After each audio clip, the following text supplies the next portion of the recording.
오늘은 좀 색다르게 이렇게 인사했으면 좋겠어요. 가을이 오고 있습니다.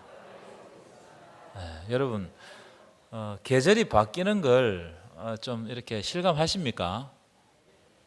어제 저녁부터 좀 춥더라고요. 선풍기 틀고 자니까. 그렇죠? 가을은 옵니다. 계절은 바뀝니다. 가을을 뭐라고 그래요? 결실의 계절이라고 그러죠. 결실의 계절. 여러분 삶 가운데 좋은 결실이 맺어지기를 축원합니다. 여러분 영적인 삶에도 하나님께서 원하시는 결실들을 맺어가기를 축원합니다. 그래서 이 가을에 풍성한 하나님의 은혜로 말미암아 우리 주님 안에서 놀라운 기쁨을 회복하는 저와 여러분 되시기 바랍니다. 자, 지난 시간에는 성찬에 대해서 말씀을 드렸습니다. 성찬. 여러분, 사실 성찬은 그리스도의 몸과 피를 기념하는 예식이기 때문에, 그리스도를 기억하는 예식이죠. 예식이기 때문에 성찬 때문에 분쟁하고 싸운다는 것은 말이 됩니까, 안 됩니까? 말이 안 되죠. 성찬 때문에 어떻게 싸우냐는 거예요. 그런데 고린도 교회는 이 거룩한 성찬, 거룩한 예식도 문제가 되었다는 거예요. 문제가 되지 말아야 할 거룩한 예식이 문제가 되었다. 이게 이제 문제 있는 교회들의 특징입니다. 문제 없는 교회들, 좋은 교회들은 문제가 될 법한데 하나님의 은혜로 이걸 잘 넘어가요. 근데 문제 있는 교회들은 문제가 안 되는 거리를 자꾸 문제로 만듭니다. 이 고린도 교회 마찬가지였어요. 고린도 교회는 이 거룩한 성찬을 행하면서 아주 소란스러웠단 말이에요. 자, 오늘 본문은 성령의 은사에 관한 말씀입니다. 여러분, 성령의 은사는 하나님이 주권적으로 주시는 것입니다. 믿으십니까? 그래서 은사는 내게 아니고, 내가 아무리 큰 은사를 받았다고 해도 그 은사는 내게 아니고 하나님이 하나님의 필요에 의해서 일방적으로 주시는 겁니다.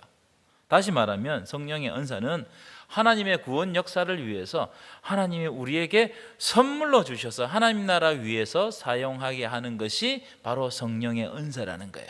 그러면 여러분, 그 성령의 은사를 행하는 사람은 누구 뜻대로 성령의 은사를 행해야 됩니까?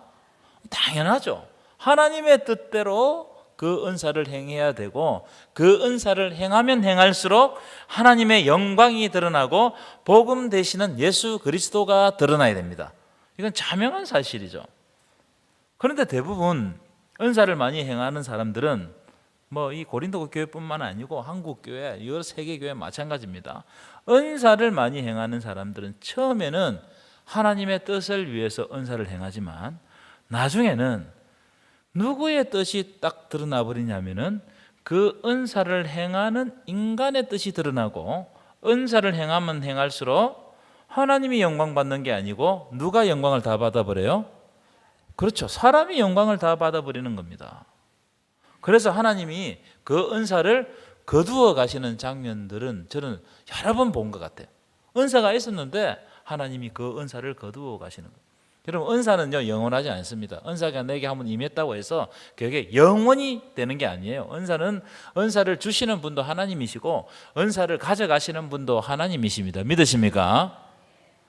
그런데 어떤 사람들은 하나님이 필요에 따라 주셨다가 그 은사를 가져갔음에도 불구하고 여전히 나에게 있는 것처럼, 왜냐하면 있다가 없어지면 사람들이 나를 신령하지 않게 보기 때문에 여전히 이 은사가 떠났는데도 있는 것처럼 꾸며내고 거짓을 행하는 겁니다. 그래서 그들의 말년이 좋지 않게 끝나는 장면들을 우리 한국 사회에서도 저는 많이 봤어요. 은사를 크게 행하다가 하나님이 은사를 거두어 가셨어요? 그러면 하나님께서 나를 이제부터 사용하지 않는가 보다 겸손하게 하나님 앞에 기도하고 다른 은사를 구하든지 다른 그 봉사를 하면 되는데, 하나님이 은사를 거두어 가셨는데 그 화려한 은사에 취해 가지고 지금도 나에게 그게 있는 것처럼 행한단 말이에요. 성경에서 대표적인 예가 누구냐? 삼손입니다. 삼손. 여러분, 삼손의 기사를 오늘 가서 자세히 보세요. 자세히. 우리는 삼손이 태어날 때부터 힘이 셌다고 생각하는데 그렇지 않습니다. 삼손의 기사를 살펴보면 삼손이 힘을 사용하기 전에 꼭 나오는 말씀이 있어요. 여호와의 영이 임하심에, 이런 말씀이 나옵니다. 여호와의 영이 임할 때 삼손이 힘을 쓰는 거예요. 무슨 말이냐? 우리는 착각합니다. 삼손의 힘의 근원이 어디입니까, 여러분? 삼손의 힘의 근원이 머리카락이라고 생각하잖아요. 아니, 잘못된 거예요. 삼손 여러분 기사를 읽어보세요. 하나님의 영이, 여호와의 영이 임할 때마다 삼손이 발휘했습니다. 이 머리카락은 뭐냐? 나시를 넣어서 하나님과 약속한 거예요. 하나님과 약속이 깨어지니까 하나님의 영이 떠난 거예요. 이해하셨어요? 그래서 많은 사람들이 삼손이 힘을 잃은 것은 머리카락을 잘렸기 때문에 힘을 잃었다고 생각하는데, 그는 그 본질을 잘못 알고 있는 겁니다. 삼손이 힘을 잃은 것은 성령이 주시는 힘을 자기의 정욕을 위해서 사용했기 때문에 하나님이 삼손에게 주신 힘을 거두어 가신 거예요. 그래서 삼손이 나중에 어떻게 하느냐? 드릴라가 베개 베어가지고 머리를 다 잘라버리죠. 그래서 블레셋 군대가 이르렀다 이러니까 자기에게 힘이 있는 줄 알고 다시 힘 자랑하다가 어떻게 돼요? 힘이 떠났어요. 하나님의 영이 떠났어요. 그래서 눈이 뽑혀서 감옥에 갇히고 맷돌을 돌리는 아주 비참한 신세가 되는 거예요. 여러분, 은사를 주시는 분은 하나님이십니다. 믿으십니까? 그럼 은사를 사용할 때는 누구를 위해? 하나님 나라를 위해서 사용하라고 우리들에게 은사를 주시는 거예요. 이것은 예수님을 보면 잘 압니다. 예수님. 여러분, 예수님이 그 당시에 있던 모든 병자를 다 고쳤습니까? 제가 질문이에요. 예수님은 그 당시에 그 예루살렘과 유대와 갈릴리에 사는 모든 병자를 다 고쳤습니까? 아닙니다. 수많은 병자가 있었지만 예수님이 필요할 때 고친 거예요. 예수님이 필요할 때. 예수님이 병자를 고친 기적을 행하신 것은 예수님이 병자를 고치는 기적에 초점을 맞춘 것이 아니고 이것을 고침을 통해서 하나님 나라를 선포하기 위해서 이 병자를 고쳤단 말이에요. 여러분 걱정하지 마십시오. 혹시 내가 신앙생활 하다가 병들잖아요. 그거 괜찮아요. 왜냐하면 인간이 연약하고 또 몸 관리를 어떤 데 잘못하면 병이 들 수, 이게 하나님의 저주가 아니란 말이에요. 그리고 모든 이게 나에게 병이 들었다고 해서 모든 것을 기도한다고 낫는 것도 아니에요. 그게 아닙니다. 만약 그렇게 생각하면 우리가 병원에 갈 필요가 없어요. 예수님이 병자를 고친 것은 하나님 나라의 선포를 위해서 고친 거예요. 하나님 나라가 이미 너에게 임했다는 것을 보여주기 위해서 기적을 일으키는 겁니다. 그러니까 예수님이 일으키신 기적은 하나님 나라의 정표가 된단 말이에요. 정표가. 하나님 나라는 어떤 나라냐? 모든 약한 것을 고치시고 하나님의 온전한 뜻을 회복시키는 나라가 바로 하나님의 나라다는 거예요. 아멘이세요? 은사도 이와 똑같아요. 하나님은 우리에게 은사를 주시는 것은 하나님 나라를 선포하고 드러내고 하나님이 어떤 분이신지를 알기 위해서 은사를 주는 것이지, 은사 자체의 목적이 있거나 기적 자체의 목적이 있는 것이 아니라는 거예요. 은사를 볼 때 우리는 여기서부터 출발해야 돼요. 그래서 우리는 항상 뭘 주의해야 되느냐? 은사주의를 주의해야 됩니다. 마치 기적이 만능인 것처럼, 예언이 만능인 것처럼, 병 고치는 것이 만능인 것처럼, 이런 은사주의에 빠져버리면 굉장히 위험한 신앙이 됩니다. 여러분 한번 생각해요. 마귀도 기적을 일으킬 수 있어요, 없어요?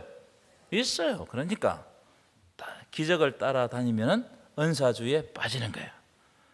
은사를 행할 때마다 우리 자신은 사라지고 자꾸 하나님이 드러나야 돼요. 그걸 보시면 압니다. 누군가 은사를 행해요. 그런데 스포트라이트가 어디에 있느냐? 스포트라이트를 자꾸 인간이 받으면 그 은사 잘못 행하고 있는 거예요. 스포트라이트는 누가 받아야 돼요?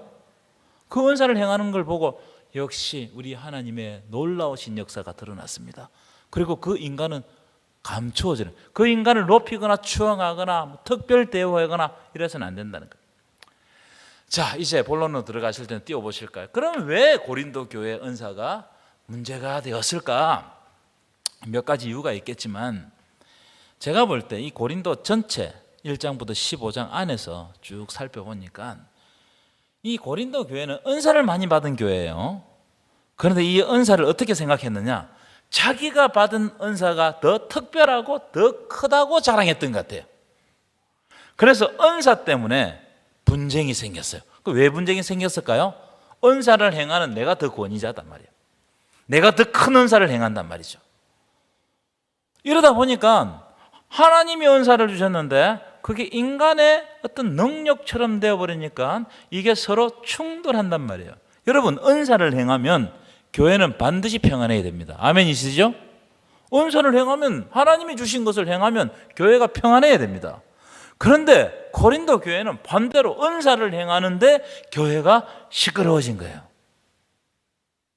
교회가 시끄러워졌다. 그래서 사도 바울이 교회의 질서를 위해서 오늘 12장과 또 14장에 보면 은사의 본질을 설명하고 있어요. 사실 13장도 사랑장인데 은사와 관련된 겁니다. 내가 다음 주 이야기하겠습니다. 그럼 13장은 사랑장은 독립적으로 존재하는 게 아니고 은사를 설명하다 보니까 더 큰 은사를 사모하라 이러면서 사랑이 나온 거예요. 이해되셨어요? 자, 이제 본질을, 이제 본론을 보도록 하겠습니다. 본문을 보도록 하겠습니다. 자, 이 고린도서 12장은 주제가 뭐냐면 성령의 은사와 교회의 질서를 다루는 장면입니다. 그래서 여러분, 이 성령의 은사, 이 하나님 주시는 거죠. 그런데 이 은사는 어떻게 행해져야 되느냐?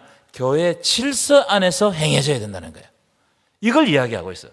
무분별하게 은사를 행하면 안 된다는 거예요. 반드시 질서 안에서 행해져야만 아름다운 열매를 맺는다는 겁니다. 은사 때문에 질서가 깨지면 그 교회는 은사 때문에 시험 드는 거예요. 잘 하셔야 됩니다. 자, 12장 1절부터 3절 한번 보실까요? 읽어보도록 하겠습니다. 시작. 형제들아, 신령한 것에 대하여 나는 너희가 알지 못하기를 원하지 아니하노니 너희도 알거니와 너희가 이방인으로 있을 때에 말 못하는 우상에게로 끄는 대로 끌려갔느니라. 3절 시작. 그러므로 내가 너희에게 알리노니 하나님의 영으로 말하는 자는 누구든지 예수를 저주할 자라 하지 아니하고 또 성령으로 아니하고는 누구든지 예수를 주시라 할 수 없느니라. 아멘. 1절에 딱 보십시오. 1절에 보면 신령한 것이라는 말씀이 나옵니다. 이 신령한 것이라는 말씀을 제가 원어로 보니까 성령의 선물이라는데, 성령의 선물. 그래서 형제들아, 성령이 주시는 선물, 즉 은사에 대해서는, 여러분 은사도 성령께서 주시는 선물입니다. 선물이에요. 너희가 알지 못하기를 원하지 아니하노니, 무슨 말이에요? 너희가 성령의 은사에 대해서 알기를 원한다는 거야. 무슨 말? 성령의 선물인 은사를 사모해라, 신령한 것을 사모해라, 이런 뜻입니다. 여러분, 성령의 은사를 사모하시기를 축원합니다. 그리고 기도하세요. 왜냐하면 3절 보십시오. 3절 보시면 하나님의 영으로 말하는 자는 누구든지 예수를 저주할 자라 하지 아니하고 또 성령으로 아니하고는 누구든지 예수를 주시라 할 수 없느니라. 무슨 말이에요? 우리가 예수 믿고 그분을 고백하는 것은 다 성령의 역사라는 거예요. 성령의 가장 중요한 사역은 우리가 예수 믿게 하는 거예요. 여러분 예수 믿으십니까? 그럼 성령님이 여러분들과 함께 하시고 성령님이 여러분 가운데 행하시고 있다는 증거예요. 그래서 은사는 복음 되시는 예수를 드러내기 위해서 은사를 주시는 겁니다. 복음 되시는 예수를 드러내기 위해서. 성령의 역사는 복음의 역사다. 그래서 반드시 복음이 증거될 때는 성령께서 역사하신다. 여러분 복음 전하십시오. 복음 전하면 성령의 역사가 여러분들과 함께 하실 줄 믿습니다. 그래서 성령의 역사가 아니면 우리는 죽었다 깨나도 예수를 믿을 수 없어요. 고백할 수 없어요. 여러분들이 왜 예수를 믿는지, 왜 내가 지금 이 자리에 앉아 있는지 우리는 몰라요. 근데 성령께서 이 시간 여러분의 마음에 감동 주시고 예수를 믿게 하시고 말씀 안에 거하게 하시는 거예요. 성령이 너무나 중요한 거예요. 성령. 그러니까 성령이 주시는 모든 은사는 복음 위해서, 하나님 나라 위해서 주시는 겁니다. 개인적인 게 아니에요. 내 게 아니단 말이에요. 개인적인 게 아니기 때문에 자기 멋대로 사용하면 됩니까? 안 됩니까? 자기 멋대로 사용하면 안 돼요. 겸손히 행해야 돼요. 겸손히. 나에게 어떤 은사가 있다고 생각하시는 분, 그 은사 때문에 내가 드러나서는 안 됩니다. 겸손히 정말 겸손히 그래야 하나님이 드러날 거 아니에요. 자, 다음 구절들을 잘 보십시오. 다음 구절들. 이 은사의 특성에 대해서 설명을 하고 있는데 4절부터 6절까지입니다. 먼저 4절부터 읽어볼까? 4절 시작. 은사는 여러 가지나 성령은 같고 뭔 같고요? 성령은 같다는 거예요. 여러분, 우리에게 은사가 여러 가지가 있습니다. 하지만 그 은사를 주시는 성령은 같아요. 그렇죠? 우리에게 은사를 주시는 주체는 성령입니다. 그래서 한 성령으로부터 은사를 받았으면 분쟁할 이유가 없다. 이 이야기를 하고 있는 거예요. 이 이야기를 하고 있는 거예요. 같은 성령으로부터 은사를 받은 내게 더 크다 이렇게 자랑한다면 이게 뭐가 되겠냐 이 말이에요. 5절도 보세요. 5절도 함께 읽어볼까요? 시작. 직분은 여러 가지나 주는 같아요. 여러분, 교회 안에서는 여러 가지 직분들이 있습니다. 다 직분이 다 달라요. 그런데 그 직분은 인간이 내 능력으로 취득한 게 아니고 주님이 주셨다는 거예요. 주님이 주셨다. 그래서 어떤 직분이든지 크고 작다고 할 수 없는 거예요. 그저 순종할 뿐입니다. 우리들에게 맡겨주신 그 직분에 대해서 우리가 진지하게 생각하고 순종할 뿐이에요. 자, 6절 시작. 또 사역은 여러 가지나 모든 것을 모든 사람 가운데 이루시는 하나님은 같다는 거예요. 여러분, 우리가 교회 안에서 하는 사역이 얼마나 많습니까? 그렇죠? 그런데 그것을 선하게 아름답게 이루시는 분, 결과를 주시는 분은 사람이 아니에요. 누구시라고요? 하나님이세요. 그래서 4절부터 6절까지 보면 성령은 같고 주도 같으며 하나님은 같으니 성삼위 하나님이 딱 드러납니다. 성삼위 하나님. 왜 성삼위 하나님을 우리들에게 딱 보여주는 거예요? 인간적인 의를 가지고 은사를 행하거나 어떤 일을 행해서는 절대로 안 된다는 거예요. 내가 이걸 해놓고, 여러분, 내가 이걸 해놓고 다음에 나를 누가 비방하면 내가 섭섭할 건가? 그럼 안 해야 돼요. 이건 사람이 하는 일이기 때문에 어떤 때는 평가가 잘 될 수도 있고 못 될 수도 있어요. 그런데 하나님의 평가는 다릅니다. 하나님의 평가는 달라요. 내가 내 있는 자리에서 내가 주님 앞에서 성실하게 행하면 사람들의 평가와 다르게 하나님은 나를 어떻게 하신다고요? 그 일에 대해서 나를 칭찬하실 줄 믿습니다. 그래서 사람들의 여러 가지 평가에 대해서 너무 민감하지 마십시오. 너무 민감하지. 하나님이 이루시는 모든 일을 이루시는 분은 하나님이시기 때문에 우리는 그저 하나님께 맡기고 오늘 나에게 주시는 일을 성실히 수행하면 그 결과를 하나님께서 주시고 상급은 하나님께 있어요. 여러분, 우리가 항상 오류에 빠지는 건 뭐냐면 내가 내 칭찬과 내 상급을 사람에게 받으려고 그래요. 사람이 인정하고 사람이 좋아하고 이러면 야, 내가 일을 잘했는갑다. 주님하고 상관없이. 그러니까 어떤 사람이 뭔가 이야기를 하면은 섭섭한 이야기를 하면 그게 막 오래되고 막 내 일을 안 하고 그만두고 교회를 안 나오고 이런 일이 발생한단 말이에요.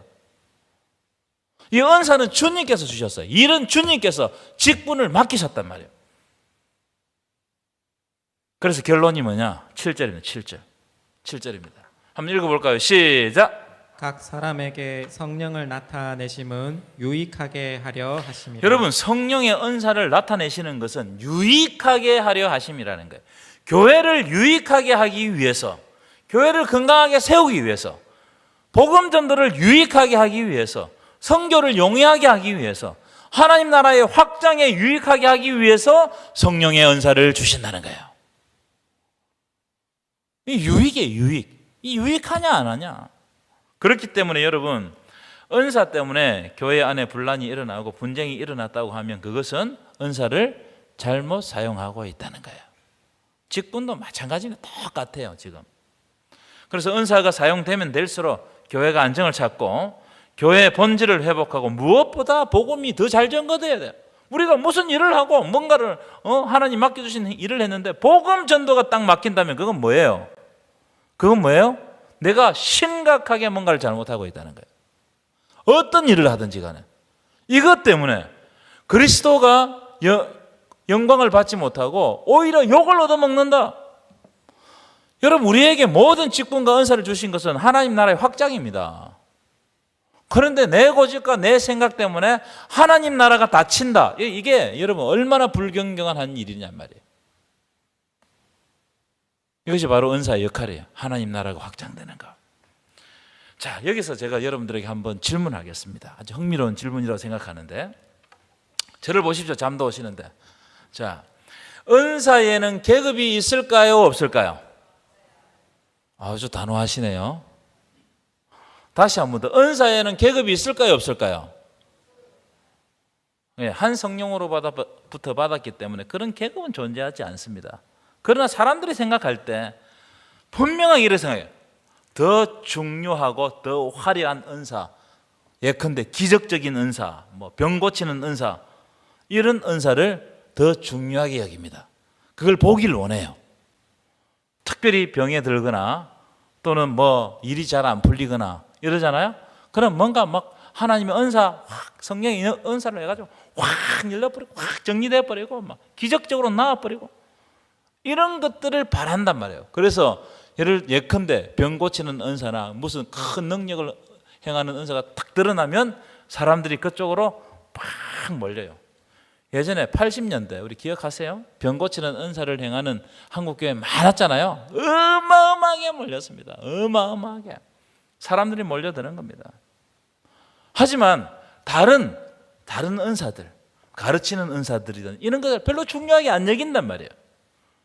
어떤 특정한 은사만 중요하게 여기게 되면 다른 은사를 무시하는 경향이 있어요. 실제로 한국에서도 그랬고 고린도 교회에서도 그랬어요.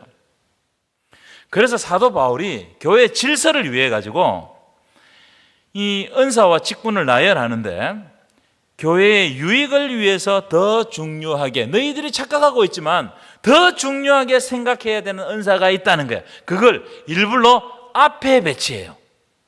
이 순서는, 사도 바울은 항상 순서를 중요하게 여깁니다. 그래서 항상 중요한 사람이라든지 중요한 사건이라든지 이런 것을 사도 바울의 서신을 보면 항상 앞에다 배치해요. 자, 8절부터 10절 그런 말씀으로 화면을 보시면 8절부터 10절 한번 보실까요? 8절 읽겠습니다. 시작. 어떤 사람에게는 성령으로 말미암아 지혜의 말씀을, 어떤 사람에게는 같은 성령을 따라 지식의 말씀을, 다른 사람에게는 같은 성령으로 믿음을, 어떤 사람에게는 한 성령으로 병 고치는 은사를, 10절, 어떤 사람에게는 능력 행함을, 어떤 사람에게는 예언함을, 어떤 사람에게는 영분별함을, 어떤 사람에게는 각종 방언 말함을, 어떤 사람에게는 방언 통역함을 주시나니. 돼 있죠? 여러분 이 장면을 잘 보십시오. 사람들은 다 거꾸로 생각합니다. 병 고치는 은사, 능력 행하는 거, 영들 분별하는 거, 각종 방언 말하는 거, 방언 통역하는 거, 이런 것들을 중요하게 여긴단 말이에요. 그런데 바울이 그게 아니라는 거예요. 교회의 질서를 위해서 가장 중요하게 여겨야 되는 은사는 뭐예요? 성령으로 말미암아 뭐라고요? 지혜의 말씀과 지식의 말씀을 가장 중요하게 여겨야 된다는 거예요. 그래서 일부러 최고 앞에다가 딱 배치합니다. 지혜의 말씀, 이 지혜의 말씀은 어떤 의미를 가지고 있냐면 하나님의 뜻을 말씀을 통해서 분별하는 거예요. 여러분 이게 너무너무 중요한 거거든요. 하나님의 뜻을, 지금 이 시대에 하나님의 뜻을 말씀으로 분별하는 거 중요해요, 안 중요해요? 굉장히 중요합니다. 이거보다 더 중요한 게 있을까요? 지식의 말씀은 뭐냐면은 하나님의 진리의 말씀을 왜곡하지 않고 올바르게 아는 은사를 말합니다. 왜곡하지 않는 거예요. 하나님의 말씀을 하나님의 의도대로 듣는 거예요. 어떤 때는 의도대로 듣지 않아서 문제가 발생하는 경우가 있습니다. 하나님의 말씀을 그 의도대로 마음에 받는 거예요. 이 두 은사를 가장 먼저 등장시키는 것은 하나님의 교회에 가장 중요하게 여겨야 할 은사가 바로 하나님의 말씀의 역사라는 거예요. 아멘이십니까? 하나님의 말씀이 뒷받침되지 않는 모든 은사는 은사주의에 빠질 가능성이 높아요. 그래서 여러분 모든 은사는 하나님의 말씀으로 통제돼야 돼요. 하나님의 말씀. 하나님의 말씀 근위 아래에 있어야 된다는 거예요. 왜냐하면 아까 앞에도 말했죠. 마귀도 기적을 일으킬 수 있기 때문이에요. 그래서 지금 하는 이 말씀이 누구의 말씀이고 이 말씀을 통해서 하나님은 무엇을 뜻하는 것이, 이걸 잘 분별해야만 나에게 주시는 은사가 어떤 의미로 다가오는지를 알 수 있다 이 말이에요. 알았으면 고개를 끄덕끄덕 해보십시오.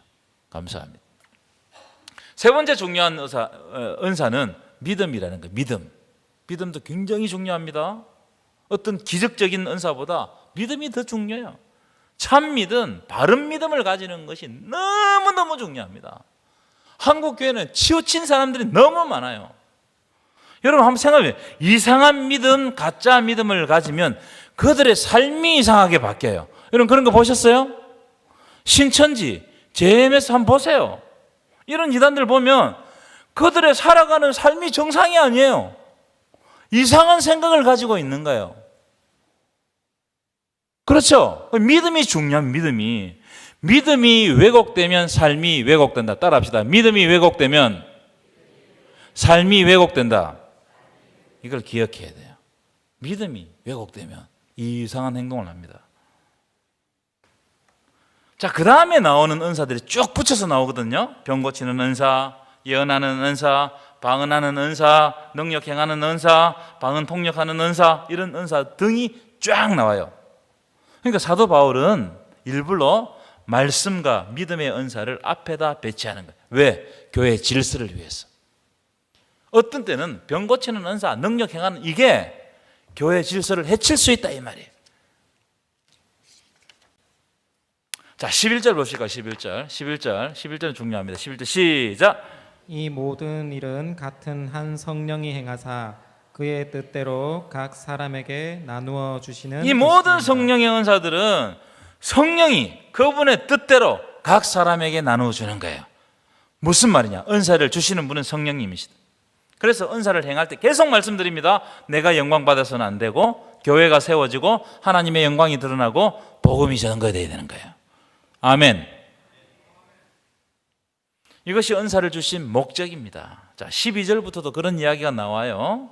12절부터 보면은 은사는 그리스도의 몸을 위해서 세우기 위해서 주셨다는 거예요. 12절, 13절 읽고 그 다음 보십시다. 12절, 13절 시작. 몸은 하나인데 많은 지체가 있고 몸에 각 지체가 많으나 한 몸인가 같이 그리스도도 그러하니라. 13절 시작.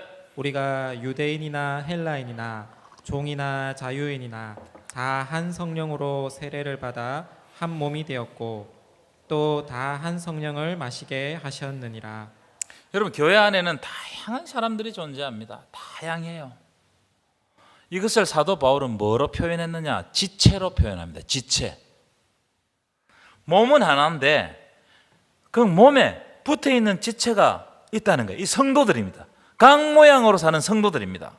그래서 생김새도 다르고 삶의 자리도 다르고 은사도 다르고 받은 직분도 다르고 생각도 다 달라요. 여러분 옆 사람 한번 보시기 바랍니다. 여러분하고 같아요? 달라요? 달라요. 다릅니다. 같을 수가 없죠. 같은 사람이 한 사람도 없습니다. 이런 다양한 사람들이 모여 주님의 몸을 이루는 거예요. 이 교회를 이루는 것은 이렇게 다양한 사람들이 각가지 생각을 가지고 있는 사람들이 각 은사와 각 직분을 가진 사람이 다양해. 이런 사람들이 모여서 몸을 이루는데 성령께서 은사를 주시는 이유는 그리스도의 몸을 이 다른 사람들이 함께 이루어가는 거예요. 아름답게 세워가는 거예요. 다양성 속에 일치를 만드는 거예요. 여러분 다양하지만 그리스도를 통해서 우리가 하나 되는 겁니다. 하나 되는 겁니다. 믿으십니까? 이게 은사론의 핵심이에요. 은사론이 뭐냐? 우리는 은사론 이러면은 막 기적을 행해버리고 막 한 방에 다 해결해버리고 이런 게 은사론이 아니고 다양한 사람들이 교회 안에 있지만 그러나 우리가 예수 그리스도라는 이 공통된 목표를 위해서 하나 되고 일치되고 연합하는 거예요.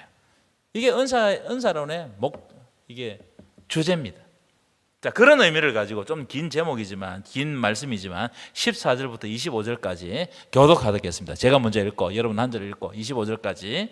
자, 제가 읽겠습니다. 몸은 하나인데 많은 지체가 있고 만일 발이 이르되 나는 손이 아니니 몸에 붙지 아니하였다 할지라도 이로써 몸에 붙지 아니한 것이 아니요. 또 귀가 이르되 나는 눈이 아니니 몸에 붙어 있지 아니하였다 할지라도 이로써 몸에 붙어 붙지 아니한 것이 아니니. 만일 온몸이 눈이면 듣는 곳은 어디며 온몸이 듣는 곳이면 냄새 맡는 곳은 어디냐. 그러나 이제 하나님은 그 원하시는 대로 지체를 각각 몸에 두셨으니 만일 다 한 지체뿐이면 몸은 어디냐. 이는 지체는 많으나 몸은 하나라.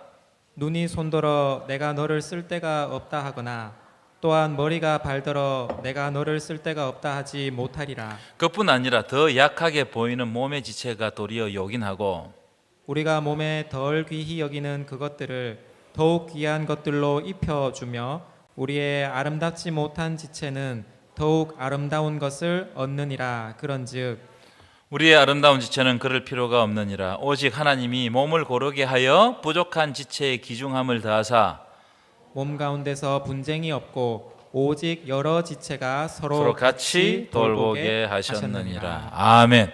여러분 금방 읽은 말씀 중에 이해하지 못할 말씀이 있습니까? 다 이해되시죠?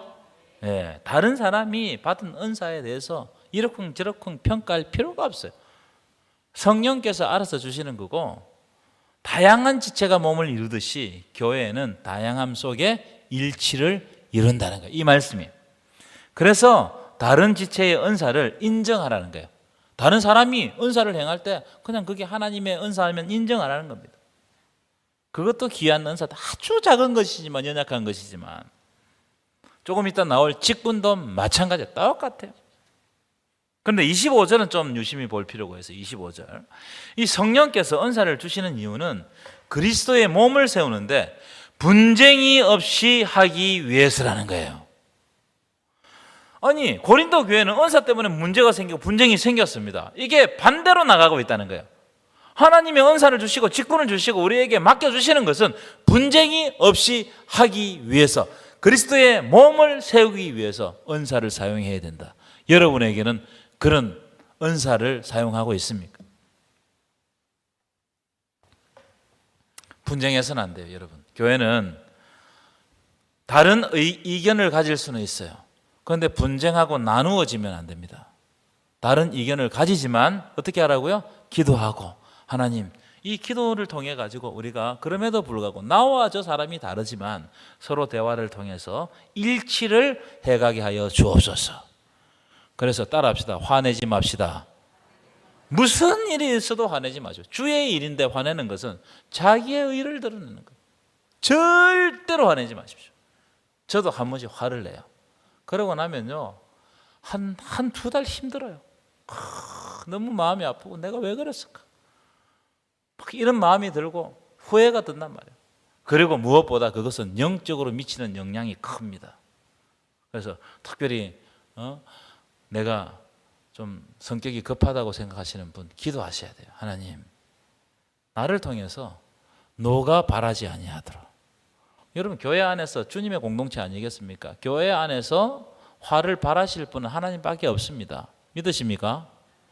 화를 자꾸 내면 공동체가 분쟁하고 갈라집니다.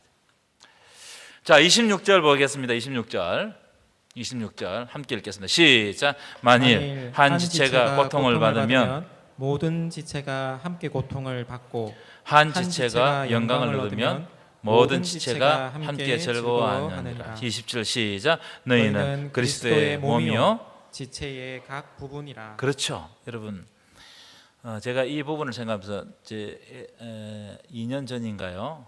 제 발가락이 파고드는 내성 발톱이 있어요. 그래서 내가 안영우 장로님한테 가서 2번 잘랐거든요. 그 똑같은 데를. 이제 한번 파고들기 시작하면 이게 얼마나 아픈지 몰라요. 이거 한번 경험해 보신 분 손 들어 보세요. 내성 발톱.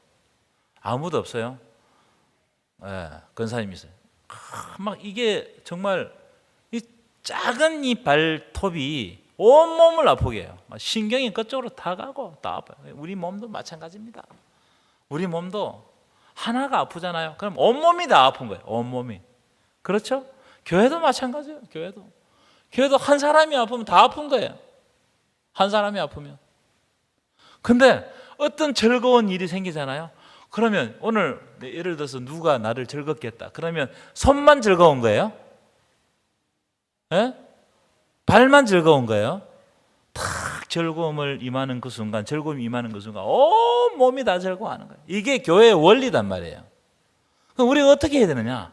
어쨌든 분쟁을 줄이고 연약한 지체를 안고 즐거움을 주고 기쁨 가운데서 감사로 모든 일들을 해가야 되는 거예요. 그래서 너희는 그리스도의 몸이요 지체의 각 부분이다. 너희도 하나의 지체에 불과하지 않느냐. 그러나 이 지체가 다 모여가지고 그리스도의 몸을 이루는 거예요. 그래서 한번 따라합시다. 서로를 인정하자. 상대를 인정하자. 이게 중요합니다. 아무리 마음에 안 드는 사람이라도 여러분 아무리 마음에 안 드는 말을 할지라도 어떻게 해야 된다고요? 그게 이단적인 요소가 아니면 그 사람은 그렇게 이야기할 수도 있겠구나 생각하라 이 말이에요. 이해하셨어요? 내가 여러분 그 절대 진리를 가지고 있지 않잖아요. 내가 모든 것을 판단할 수 없습니다. 판단은 하나님께 맡기는 거예요. 이단적인 진리가 아니면 이단적인 말을 안 하면 우리 모두 다 그리스도 안에 있는 지체입니다. 옆 사람 한번 더 보십시오. 당신은 예수 그리스도 안에 있는 지체입니다. 인사하십시오. 시작. 예, 이게 지체론의 중요한 겁니다. 자, 마지막 읽을 텐데 28절 여러분 읽어보시고요. 뭐 아까 은사와 비슷한 부분입니다. 29절 한번 읽어. 29절 함께 읽겠습니다. 시작. 다 사도이겠느냐? 다 선지자이겠느냐? 다 교사이겠느냐? 다 능력을 행하는 자이겠느냐? 30절. 다 병 고치는 은사를 가진 자이겠느냐? 다 방언을 말하는 자이겠느냐? 다 통역하는 자이겠느냐? 여러분, 여러분에게 어떤 은사가 필요한 분들이 있을 거예요. 그래서 그걸 위해서 기도하시는 분들도 있습니다. 근데 안 준다고 해서 그걸 애석하게 생각하지 마십시오. 하나님이 다 나누어서 주시는 거예요. 알아서 이 교회에 그리고 나의 개인에 나보다 나를 더 잘 아시는 하나님께서 알아서 주시는 거예요. 그래서 물론 하나님 이 은사를 주십시오 이렇게 할 수 있지만 그걸 떼쓰지 마십시오. 예전에 제가 어릴 때 이 방언 은사 받는다고 아마 그랬어요. 할렐루야 빨리 하라고 그러고 그 해봤어요 안 해봤어요? 그때 저는 어린 마음에도 그게 너무너무 이게 받아들이기 힘들었어요. 어렸지만 은사는 그렇게 오는 게 아닙니다. 어느 순간 하나님이 확 주시는 거예요. 필요할 때 누구의 필요에 따라서? 성령 하나님의 필요에 따라 주시는 거예요. 그래서 사모하는 마음을 가지지만 억지로 애쓸 필요는 없다. 왜냐하면 지금까지 안 주셨으면 뭐예요? 나에게 필요 없을 수도 있다 이 말이에요. 아멘이십니까? 자, 그 다음 마지막인데요. 자꾸 마지막이라고 해서 죄송합니다. 31절 읽어볼까요? 시작. 너희는 더욱 큰 은사를 사모하라. 내가 또한 가장 좋은 길을 너희에게 보이리라. 우리가 은사가 화려하고 뭐 또 있어 보이고 뭐 능력을 행하고 사람들이 막 위대하다고 이야기하고 그런 은사들을 막 사모해요. 근데 사도 바울은 그런 은사를 사모하지 말고 다른 은사를 내가 너희에게 보여줄 테니 그 은사를 사모하라는 거예요. 그래서 13장 보실까요? 13장에 사랑장이 나오는 거예요. 이해하셨어요? 그래서 우리에게 더 큰 은사는 뭐냐? 사랑입니다. 아멘이십니까?